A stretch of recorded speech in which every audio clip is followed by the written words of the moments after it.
stand by. We're about to begin. Good day and welcome to the Apple Incorporated second quarter fiscal year 2019 earnings conference call. Today's call is being recorded. At this time, for opening remarks and introductions, I would like to turn the call over to Nancy Paxton, Senior Director of Investor Relations. Please go ahead.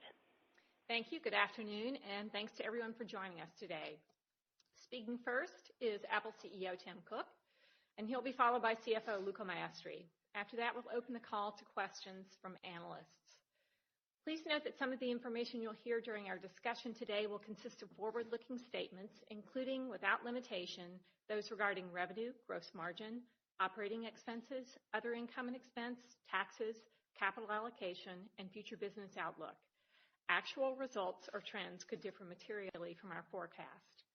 For more information, please refer to the risk factors discussed in Apple's most recently filed periodic reports on Form 10-K and Form 10-Q, and the Form 8-K filed with the SEC today, along with the associated press release. Apple assumes no obligation to update any forward-looking statements or information which speak as of their respective dates. I'd now like to turn the call over to Tim for introductory remarks. Thanks, Nancy. Good afternoon, and thanks to all of you for joining us today. This has been an exciting and productive quarter for Apple. In my letter to investors at the beginning of January, I wrote that one of Apple's great strengths is our culture of flexibility, adaptability, and creativity. This quarter featured some important announcements that speak to the power of our commitment to innovation and long-term thinking. I'd like to start with some top-line highlights and then move into greater detail with you. I'll get started with financial results. Our revenue was $58 billion, toward the high end of our guidance range. We see this result as a positive outcome in light of ongoing headwinds from weaker foreign currencies relative to the U.S. dollar. In constant currency, our year-over-year revenue performance would have been 200 basis points better than our reported results indicate. We had great results in a number of areas across our business. It was our best quarter ever for services, with revenue reaching $11.5 billion. We had a blockbuster quarter for iPad, with revenue up 22% from a year ago.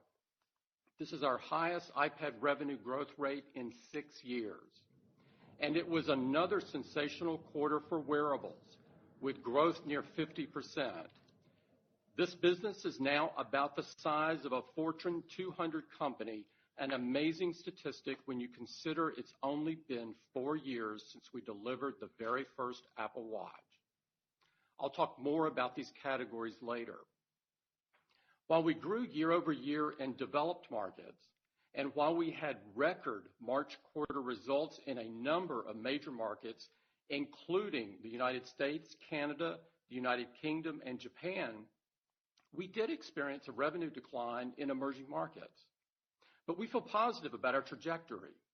Our year-over-year revenue performance in Greater China improved relative to the December quarter, and we've seen very positive customer response to the pricing actions we've taken in that market, our trade-in and financing programs in our retail stores, the effects of government measures to stimulate the economy, and improved trade dialogue between the United States and China. Our App Store results are still reflecting the impact of the slowdown in regulatory approval in gaming apps in China, but we're encouraged by the recent increase in the pace of approvals. We believe strongly in our long-term opportunity in China thanks to our robust ecosystem, our talented developer community, and the country's growing population of tech-savvy consumers who value the very best products and services. For iPhone, while our worldwide revenue was down 17% from a year ago, declines were significantly smaller in the final weeks of the March quarter. Looking back at the past 5 months, November and December were the most challenging, so this is an encouraging trend. We like the direction we're headed with iPhone, and our goal now is to pick up the pace. Importantly, our active installed base of devices continues to grow in each of our geographic segments, and set a new all-time record for all major product categories. That growing install base is a reflection of the satisfaction and loyalty of our customers, and it's driving our services business to new heights. In fact, we had our best quarter ever for the App Store, Apple Music, cloud services, and our App Store search ad business, and we set new March quarter revenue records for Apple Care and Apple Pay. Apple Pay transaction volume more than doubled year over year, and we're on track to reach 10 billion transactions this calendar year. Apple Pay is now available in 30 markets, and we expect to be live in 40 markets by the end of the year. More and more transit systems are accepting Apple Pay, and New York's MTA system will begin to roll out in early summer. As we've seen in places like London, Tokyo, and Shanghai, contactless entry into transit systems helps to spur broader Apple Pay adoption, and we believe this will get even more people using Apple Pay in the United States. And Ticketmaster has just announced that they will be accepting Apple Pay for ticket purchases on the web and through the Ticketmaster app, and over 50 of their entertainment and sporting event venues are launching contactless tickets this year, including the vast majority of NFL stadiums. Subscriptions are a powerful driver of our services business. We reached a new high of over 390 million paid subscriptions at the end of March, an increase of 30 million in the last quarter alone. This was also an incredibly important quarter for our services moving forward. In March, we previewed a game-changing array of new services, each of them rooted in principles that are fundamentally Apple. They're easy to use, they feature unmatched attention to detail, they put a premium on user privacy and security. They're expertly curated, personalized, and ready to be shared by everyone in your family. These features aren't just nice to have, they actually help to eliminate the boundary between hardware, software, and service, creating a singularly exceptional experience for our users. First, building on the great momentum of Apple News, which is already the #1 news app in the United States and the United Kingdom, we launched Apple News Plus. It will bring together over 30 popular magazines, leading newspapers, and digital publishers into a beautiful, convenient, and curated experience within the Apple News app. Apple News Plus builds on our commitment to supporting quality journalism from trusted sources while providing the best magazine and news reading experience ever for mobile devices. Advancing our vision to replace the wallet, we announced Apple Card, built on principles Apple stands for, like transparency, simplicity, and privacy.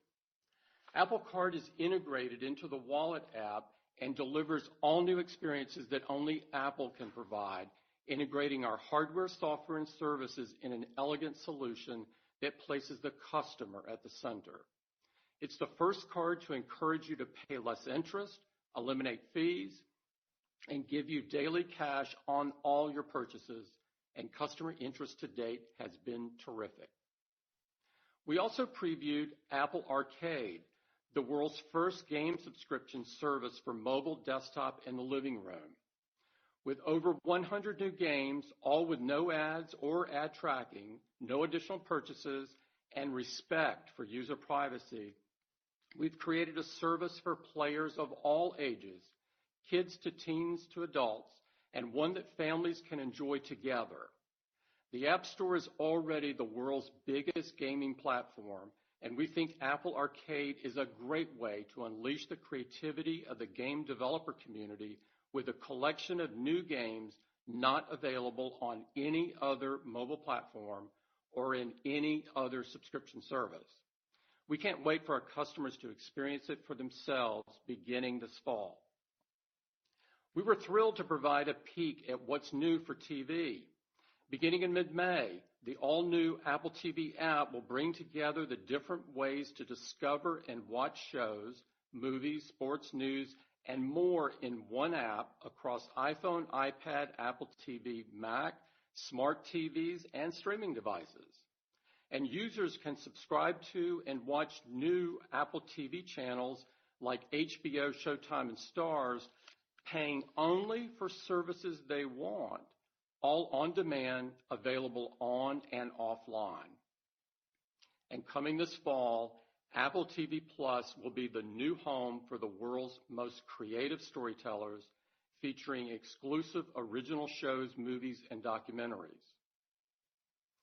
We also had several major product introductions during the quarter. We launched a new, more powerful iMac with dramatic increases in both compute and graphics performance, making it a great update for consumers and pros alike. For our Mac business overall, we faced some processor constraints in the March quarter, leading to a 5% revenue decline compared to last year, but we believe that our Mac revenue would have been up compared to last year without those constraints, and don't believe this challenge will have a significant impact on our Q3 results. For iPad, we were very happy to return to growth in Greater China while generating strong double-digit growth in each of our other geographic segments. Our great iPad results were driven primarily by strong customer response to iPad Pro. Late in the quarter, we launched an all-new iPad Air with an ultra-thin design, Apple Pencil support, and high-end performance powered by Apple's A12 Bionic chip. In addition, we introduced a new iPad mini, a major upgrade for iPad fans who love an ultra-portable design, and like the new iPad Air, it delivers the power of the A12 Bionic and support for Apple Pencil. Last month, we introduced new AirPods, the second generation of the world's most popular wireless headphones, and demand has been incredible. This is nothing less than a cultural phenomenon. With a new Apple-designed H1 chip, the new AirPods deliver faster connect times, more talk time, and the convenience of hands-free Hey Siri. Our retail and online stores continue to be a key point of innovation. As we mentioned in January, we've been working on an initiative to make it simple to trade in a phone in our store, finance the purchase over time, and get help transferring data from the old phone to the new phone. As part of this initiative, we rolled out new trade-in and financing programs in the U.S., China, the UK, Spain, Italy, and Australia. The results have been striking. Across our stores, we had an all-time record response to our trade-in programs, and with more than 4 times the trade-in volume of our March quarter a year ago. With each passing quarter, we're more inspired by the impact our products are having on people's fitness and health. This quarter, we brought the ECG app on Apple Watch Series 4 to Hong Kong and 19 European countries, including France, Germany, Italy, Spain, and the UK. Just like when the ECG app launched in the United States, there's hardly a day that goes by that I don't get a letter or an email from a customer in one of these countries talking about how this feature has significantly changed their life. We believe we're really just beginning to tap into what we can do to help our users actively manage their health and well-being. For example, last month, Stanford Medicine reported results of the Apple Heart Study, the largest study ever of its kind, which enrolled over 400,000 participants from all 50 states in a span of only 8 months. And hundreds of institutions are now supporting health records on iPhone, with recent additions including Michigan Medicine and UT Health Austin. In February, we announced that we are working with the U.S. Department of Veterans Affairs to make health records on iPhone available to veterans. This will be the first record-sharing platform of its kind available to the VA, which is the largest medical system in the U.S., providing service to more than 9 million veterans across more than 1,200 facilities. Apple's innovation extends beyond the impact we have in the lives of our customers to the impact we leave on the world around us. We recently marked Earth Day with several major announcements about our efforts to leave the world better than we found it. We have completed the allocation of our $2.5 billion green bond proceeds across 40 environmental initiatives around the world to projects ranging from solar power generation to water conservation to development of custom alloys for our products made from 100% recycled aluminum. We've announced a major expansion of our recycling programs, including quadrupling the number of locations where U.S. customers can send their iPhones to be disassembled by Daisy, our recycling robot. Each Daisy can now disassemble 1.2 million devices per year, allowing recovered materials to be recycled into the manufacturing process. And we partnered with a record number of our suppliers to follow our lead and transition to 100% clean energy. With the help of these 44 suppliers, we will exceed our goal of bringing 4 gigawatts of renewable energy into our supply chain by 2020, with over 1 additional gigawatt projected within that time frame. In the last calendar year alone, the partners that have joined this effort have generated enough clean energy to power over 600,000 homes in the United States. We're very proud of the progress that we and our partners are making and hope our actions will inspire other businesses to do what they can to protect the world that we share. We are as excited as ever about our great pipeline of hardware, software, and services, and we're looking forward to sharing more information about the future of our 4 software platforms at our Worldwide Developer Conference, now less than 5 weeks from now. Everyone here is hard at work to prepare for WWDC, and it's always a privilege to get to share the future of our platforms with a community of world-changing developers who bring it to life.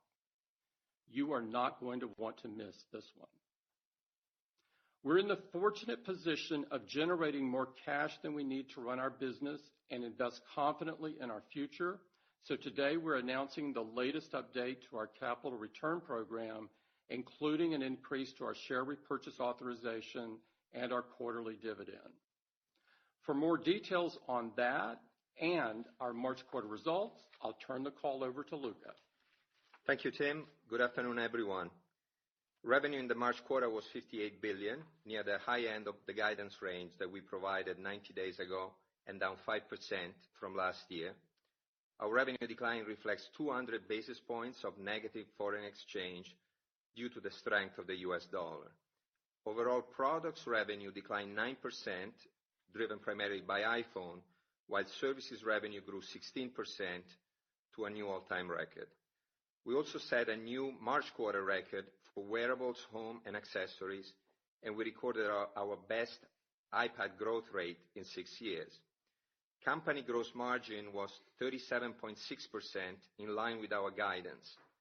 Products gross margin was 31.2%, down about 310 basis points sequentially due to the seasonal loss of leverage and headwinds from foreign exchange.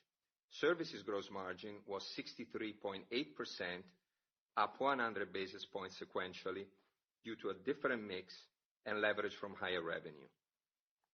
Net income was $11.6 billion, diluted earnings per share were $2.46, and operating cash flow was $11.2 billion. Let me provide more color for our various revenue categories. iPhone revenue was $31.1 billion.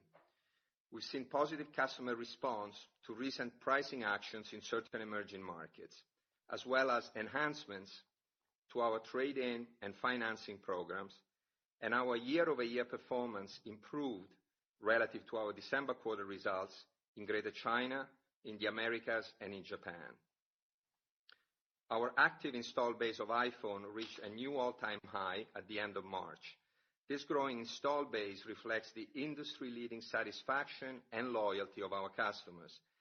The latest survey of U.S. consumers from 451 Research indicates customer satisfaction of 99% for iPhone XR, XS, and XS Max combined. And among business buyers who plan to purchase smartphones in the June quarter, 81% plan to purchase iPhones. Turning to services, as Tim said, it was our best quarter ever with $11.5 billion in revenue, an increase of 16% from last year. We generated double-digit revenue growth across the App Store, Apple Music, Cloud Services, Apple Care, Apple Pay, and our App Store search ad business. And we set all-time services revenue records in 4 of our 5 geographic segments. We're very happy with this performance. As you can see from our new disclosures, services accounted for 20% of our March quarter revenue and about 1/3 of our gross profit dollars. Customer engagement in our ecosystem continues to grow. The number of transacting accounts on our digital content stores reached another new all-time high during the quarter, with the number of paid accounts also setting a new all-time record and growing by strong double digits over last year. And we now have over 390 million paid subscriptions across our services portfolio, an increase of 120 million versus just 12 months ago. All subscription categories are growing strong double digits, and as we mentioned a quarter ago, we expect the number of paid subscriptions to surpass 500 million during 2020. On the App Store, our subscription business is extremely diversified and is growing strongly around the world. In fact, the number of paid third-party subscriptions increased by over 40% compared to last year in each of our geographic segments. And across all third-party subscription apps, the largest accounted for only 0.3% of our total services revenue. Next, I'd like to talk about the Mac. Revenue was $5.5 billion compared to $5.8 billion a year ago, with the decline driven primarily by processor constraints on certain popular models. In spite of this challenge, we generated double-digit Mac revenue growth in Japan and Korea, setting new all-time Mac revenue records in both markets. On a global basis, nearly half of the customers purchasing Macs during the quarter were new to Mac, and the active install base of Macs reached a new all-time high. We had great results for iPad with $4.9 billion in revenue and growth accelerating from the December quarter to 22%. iPad revenue grew in all 5 of our geographic segments, with a return to growth in Greater China and strong double-digit growth in all other segments. We had our best March quarter ever for iPad in Japan, and we were especially pleased by performance in Korea, Thailand, and Mexico, where revenue more than doubled over last year. In total, over half of the customers purchasing iPads during the March quarter were new to iPad, and the iPad active install base also reached a new all-time high. iPad revenue growth has been fueled primarily by the great customer response to our new iPad Pros. These completely redesigned iPads with full-screen liquid retina displays, Face ID, powerful A12X Bionic chip with Neural Engine, and support for the new Apple Pencil and Smart Keyboard make iPad Pro the perfect PC laptop replacement for both consumers and professionals. The most recent surveys from 451 Research measured a 93% customer satisfaction rating for iPad overall. Among customers who plan to purchase tablets, 77% of consumers and 75% of businesses plan to purchase iPads. Wearables, home, and accessories revenue set a new March quarter revenue record at $5.1 billion, fueled primarily by the strong performance of our wearables business, which grew close to 50%. Within this category, Apple Watch is the best-selling and most loved smartwatch in the world and produced its best results ever for a non-holiday quarter. It's reaching many new customers, with 3/4 of purchases going to customers who have never owned an Apple Watch before. Interest in AirPods has been off the charts, and we're working hard to catch up with the incredible customer demand. Turning to our retail and online stores, we generated very strong double-digit revenue growth from Apple Watch and iPad. We also announced 50 new Today at Apple sessions during the quarter, in 3 new and expanded formats: Skills, Walks, and Labs, free at our stores around the world. We're making important progress in the enterprise market, helping transform major industries. We're building on Apple's leading position in key functional areas to expand our reach and share within large accounts. Aviation is a strong example of this strategy at work. Across 450 airlines, iPad is overwhelmingly the preferred solution for the pilot's electronic flight bag. We've been making great progress expanding Apple's footprint beyond the cockpit into the cabin, where more than half of the top 50 airlines have now implemented iOS to enhance the guest experience, as well as enable a new use case with mobile point of sale. We're also seeing traction with other mission-critical airline functions in ground operations and flight maintenance. For example, one of the largest airlines in the world tells us that the adoption of iPad has cut maintenance delays in half. Apple services are also making their way on board, including growing adoption of Apple Pay for food and beverage purchases and in-flight access to Apple Music. We're also seeing significant iOS traction with large enterprise platforms, which are the face of complex back-end systems to tens of millions of employees around the world. The end-user employee experience is vital to engagement and productivity, and with the increasing mobility of today's modern workforce, those experiences are best on native iOS applications. We see great momentum through the growing number of iOS SDKs being delivered by the world's largest enterprise platforms. For instance, SAP's SDK for iOS continues to gain strong traction with their customers, growing by more than 40% in the last 6 months. And this past quarter, Salesforce released its SDK, enabling developers to build native iOS applications directly on top of the Salesforce platform. And finally, our enterprise channels continue to build momentum. In February, our Apple at Work initiative was launched with AT&T. This extension to our ongoing collaboration with AT&T will make it easy for more customers to choose the best Apple products for their needs in the enterprise and modernize their business. AT&T will enable business services for Apple products to help companies with their IT strategy, including device management, security, productivity, and collaboration. Let me now turn to our cash position. We ended up the quarter with $225 billion in cash plus marketable securities. We also had $101 billion in term debt and $12 billion in commercial paper outstanding, for a net cash position of almost $113 billion. As a result, we're in a very strong position that allows us to invest confidently in all areas of the business while continuing to return value to our shareholders. Just last year, we announced a commitment to contribute more than $350 billion to the U.S. economy over the next 5 years, including the creation of 20,000 jobs. More recently, we've announced a major expansion in Austin, Texas, and in other cities across the country. All these efforts are essential investments to make sure that we're incorporating innovative ideas and top talent wherever they emerge. As we execute those initiatives, we were also able to return over $27 billion to investors during the March quarter.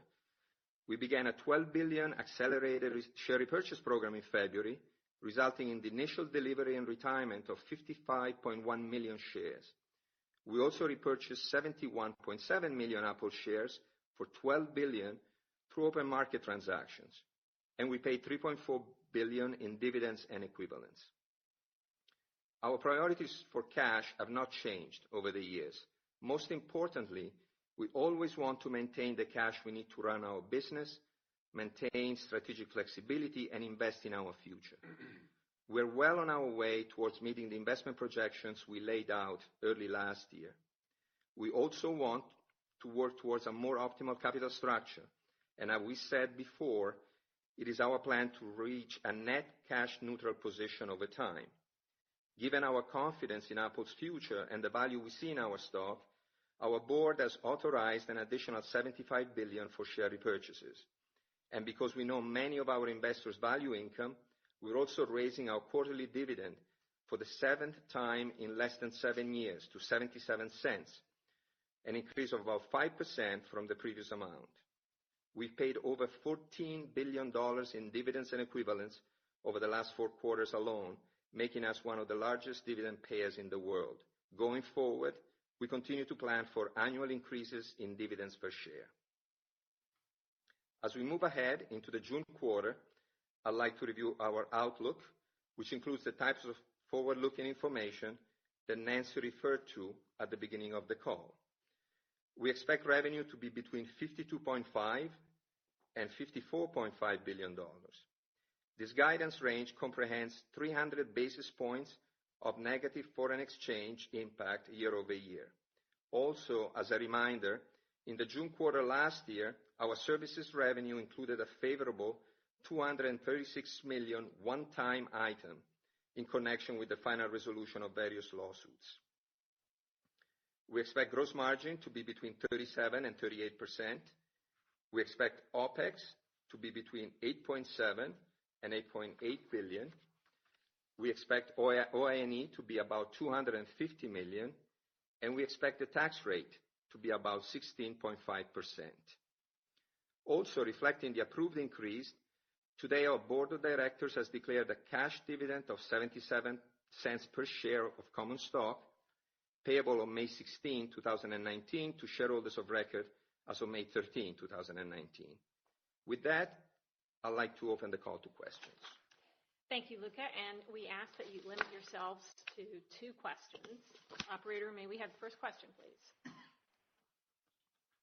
Certainly. Our first question will come from Shannon Cross with Cross Research. Thank you very much for taking my question. Tim, can you talk a bit more about what you're seeing in China? Clearly, it looks like things are improving sequentially. You also mentioned that last few weeks of the quarter were stabilizing in emerging markets, I believe. So, what are customers saying there? What are your partners saying in China? And then I have a follow-up. Yeah, thanks for the question, Shannon. We're seeing in the iPhone space, we saw a better year-over-year performance in the last weeks of the quarter as compared to the full quarter or November and December, which was sort of appears to be the trough. I think there's a set of reasons for this. One, we made some price adjustments, essentially backing out the weaker currency effect, and then some. There's stimulus programs that the government has executed, including, and this happened in early April, VAT being reduced from 16 to 13%. So they've been aggressive in the stimulus side.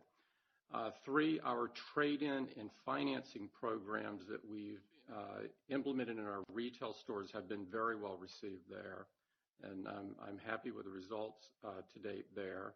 And then 4, there's an improved trade dialogue between the U.S. and China, and from our point of view, this has affected consumer confidence on the ground there in a positive way. And so I think it's a set of all of these things, and we certainly feel a lot better than we did 90 days ago.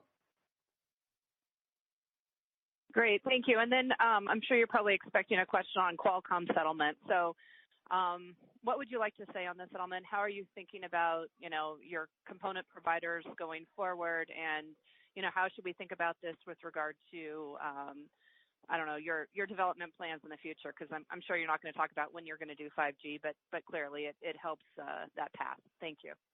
Yeah, thank you, Shannon.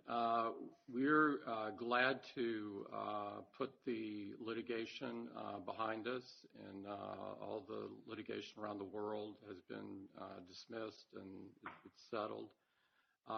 We're very happy to have a multi-year supply agreement, and we're happy that we have a direct license arrangement with Qualcomm, which was, I know, important for both companies. And so we feel good about the resolution.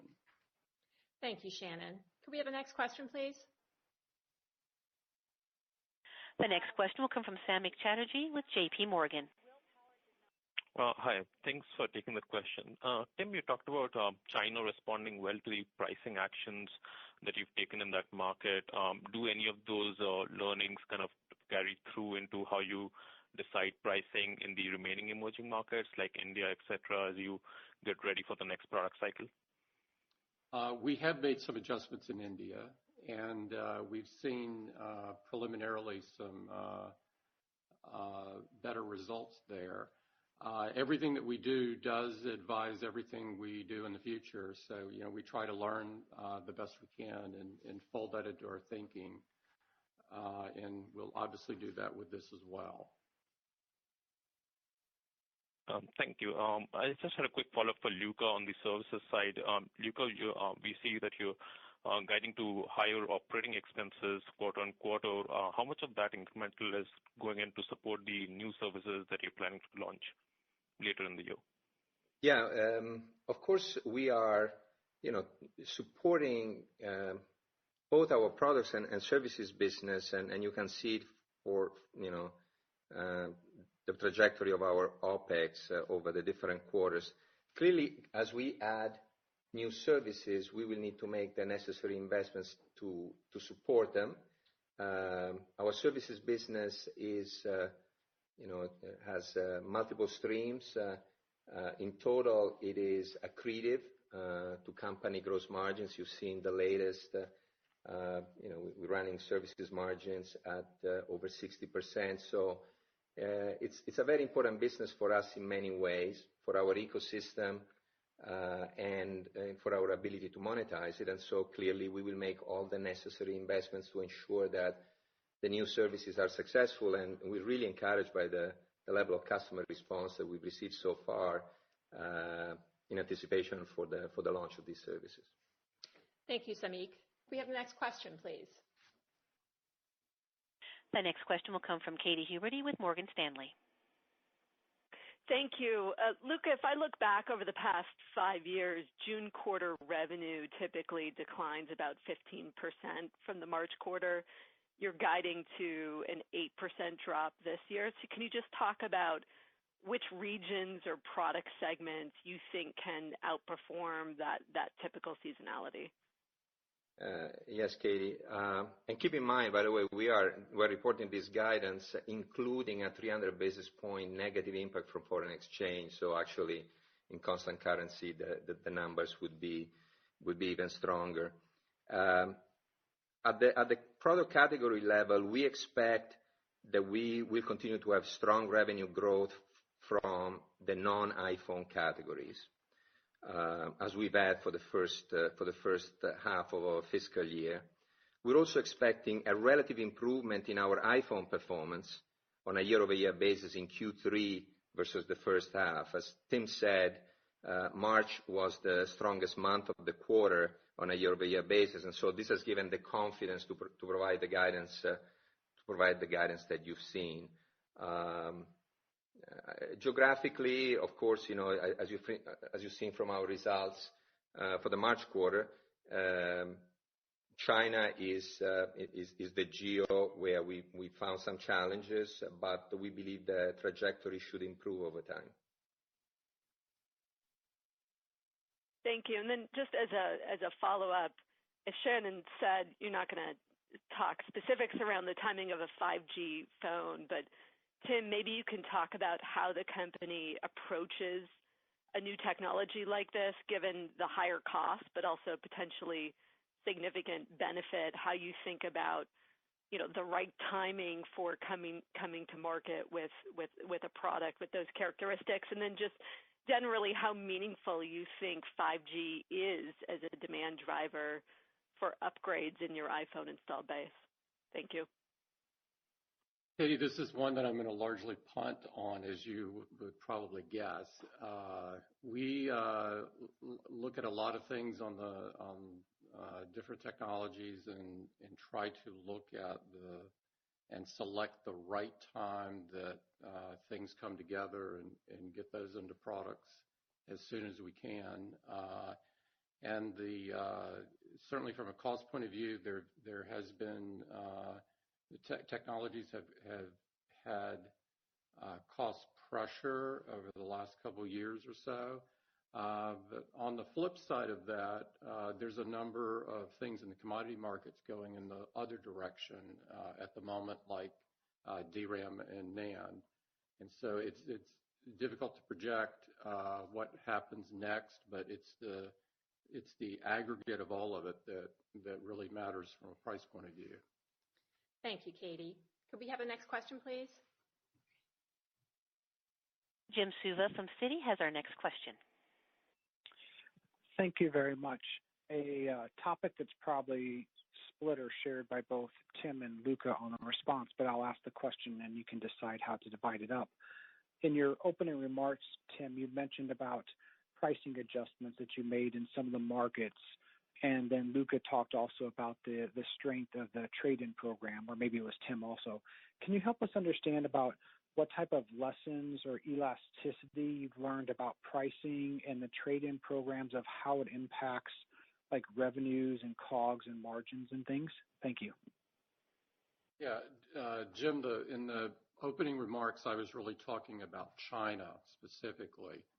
And I mentioned 4 things that I believe are responsible for the better year-over-year performance in the Q2 relative to Q1, and also the final weeks of March being better than the Q2 average. And those 4 are the price reductions,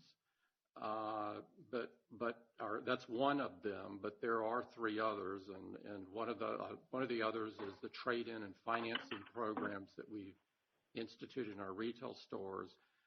Clearly, what we've learned here, and it's not a surprise really, is that many people do want to trade in their current phone. It does, from a customer user point of view, the trade-in looks like a subsidy. And so it is a way to offset the device cost itself. And many people in literally every market that we've tried this in, there is a reasonable number of people that want to take and pay for something on installments instead of all at once. And so it's a little different in each market in terms of what the elasticity is, but you can bet that we're learning quickly on all of those. The other 2 items that are not insignificant in China that I don't want to lose here is that the stimulus programs, I believe, are having an effect on the consumer. And, the one that got the most visibility that happened in early April was the VAT reduction from 16% to 13%. So it's a very aggressive move. But there are other stimulus programs as well that likely have an effect at the consumer level. And then finally, and this is not to be underweighted either, I think the improved trade dialogue between the countries affects consumer confidence in a positive way. And so I think it's sort of the sum of all of those things. And Jim, if I may add on the gross margin level, as we look at pricing actions, of course, anytime you do a pricing action, it is gross margin percentage diluted. But what really matters to us and what we look at when we look at the elasticity of these programs is to see the impact on our gross margin dollars. And the experience that we've had in a few of these emerging markets has been positive in that respect. And so that's what we think matters the most, really. Thank you so much, gentlemen. Thank you, Jim. We have the next question, please. The next question will come from Wamsi Mohan with Bank of America Merrill Lynch. Yes, thank you. Tim, you shared a lot of color around trade-ins, but I was also hoping maybe you can characterize what sort of dynamics you're seeing across your install base on these trade-ins. What type of devices are being traded in? Is the profile, of someone who has a really old iPhone, or are you seeing folks that have newer iPhones trading in, and what sort of incentives are you providing beyond sort of the financing to drive that? And do you see this as something that can accelerate replacement cycles here over the next year or so? And I have a follow-up. We're actually the product that's being traded in is all over the place. To be honest, it's 6 plus, 6S, 6S plus, 7, 7 plus, and then fewer 8 and 8 plus. But there's some of each of those. And so you get customers that are on the 2-year cycle and some customers on the 1-year cycle, and then customers as well on the 3 and 4-year cycles. And so it's really all over the place. In terms of the incentives, we're offering currently in our retail stores a trade-in value that is more than the sort of the blue book of the device, if you will, for lack of a better description. And so we have topped those up to provide an extra benefit to the user. The installments are different in each geography. I would say that at the moment, the geography that is doing the best in installments would be China. And we have a bit of a unique offering there, I think, versus what you can get in the regular market, and so that probably further helps us there. And so you can bet that we're learning on each of these, finding the parts that the user likes the most. I think that the key is we're trying to build something into the consumer mindset that it's good for the environment and good for them to trade in their current device on a new device, and we do our best at getting the current device to someone else that can use that. Or in some cases, if the product is at an end of life, we are recycling the parts in it to make sure that it can carry on in another form. Thanks for the color, Tim. And as my follow-up, Luca, can you just clarify if the settlement with Qualcomm is creating either a headwind or tailwind to your gross margins in the near term? And does your guidance contemplate incremental pricing actions that could be creating some gross margin headwinds? Thank you. As Tim has explained, we've reached this comprehensive agreement with Qualcomm. As part of this, we have agreed that we're not going to share the financial terms of the agreement, so we plan to honor that. What you see in our gross margin guidance for the June quarter, we guided 37 to 38%, fully comprehends the outcome of the agreement with Qualcomm. Thank you, Wamsi. Could we have the next question, please? Mike Olson from Piper Jaffray has our next question. Thanks for taking my questions. So you have more than 1.4 billion active devices, and at your event you announced services that leverage that installed base, and you have obviously a remarkable position with kind of this Trojan horse of devices out in so many households. So I guess the question is, and I know some of these services aren't even live yet, but should we expect a continuation of the building out of new services categories like what we saw at the March event? Is there a pipeline of new services in the works, or have we kind of seen what we're likely to see on that front for the near to intermediate term? And then I have a follow-up. Yeah, I wouldn't want to get into announcing things on the call, but obviously we're always working on new things. And but right now we're really focused on getting these 4 out there. We have the News Plus in the market today. We'll have the Apple Arcade and the Apple TV Plus products in the market in the fall. And Apple Card will go out in the summer time frame. And so we've got lots in front of us, and we're very excited about getting these out there.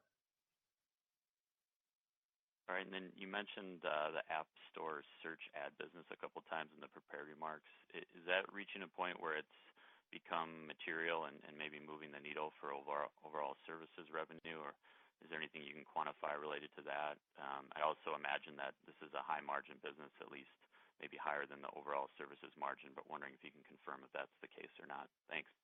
It's growing very, very fast, Mike. I think it was up around 70% over the previous year. We're expanding into new geographies as well, and we still have more geographies out there that we think can move the dial further. So it is it's definitely a business that is big and getting bigger. Thank you, Mike. Could we have the next question, please? Our next question comes from Lou Mashosha with Daiwa Capital Markets. Okay, thank you for taking my question. Tim, when you look at the four things that you have announced, and I realize they have different dates when they're coming out, but which ones would you say over the next 12 months has the most potential to help your services line? And then maybe which one has the best long-term potential? And then I have a quick follow-up. We're going to wait till we get these things out. And what I can tell you right now is that we're taking sort of consumer interest on the Apple Card, and there's been a significant level of interest on that, and we're excited. As you know, the gaming is the top category on the App Store, and so the Apple Arcade will serve some of that market, and it serves it with a different kind of game, which we think will be great for developers and great for users. The TV Plus product plays in a market where there's a huge move from the cable bundle to over the top. We think that most users are going to get multiple over the top products, and we're going to do our best to convince them that the Apple TV Plus product should be one of them. And then we're working very hard to get everyone to give Apple News Plus a look, because we think it's a very unique product, and I love magazines, and we have really wanted to support the publishers, and so we're working very hard at the very beginning of the ramp there. We wouldn't do a service that we didn't think could be meaningful. So that's sort of the way I look at it. Okay. These aren't hobbies. And a quick follow-up on India. Obviously, market share there is well below China. I believe you're looking to start manufacturing there, but what's obviously the potential could be huge, but the market already seems to be pretty dominated on the Android side. So maybe if you could just talk about trying to really aggressively ramp up share there. Thank you. I think India is a very important market in the long term. It's a challenging market in the short term, but we're learning a lot. We have started manufacturing there, which is very important to be able to serve the market in a reasonable way, and we're growing that capability there. And we would like to place retail stores there, and we were working with the government to seek approval to do that. And so we plan on going in there with sort of all of our might. We've opened a developer accelerator there, which we're very happy with some of the things coming out of there. It's a long-term play. It's not something that's going to be an overnight huge business, but I think the growth potential is phenomenal. And it doesn't bother me that it's primarily an Android business at the moment, because that just means there's a lot of opportunity there. Thank you, Lou. A replay of today's call will be available for 2 weeks on Apple Podcasts, as a webcast on apple.com/investor, and via telephone. And the numbers for the telephone replay are 888-203-1112 or 719-457-0820. Please enter confirmation code 7060604. And these replays will be available by approximately 5 p.m. Pacific time today. Members of the press with additional questions can contact Kristen Huguet at 408-974-2414, and financial analysts can contact Matt Blake or me with additional questions. Matt is at 408-974-7406, and I'm at 408-974-5420. Thanks again for joining us. That does conclude our conference for today. Thank you for your participation.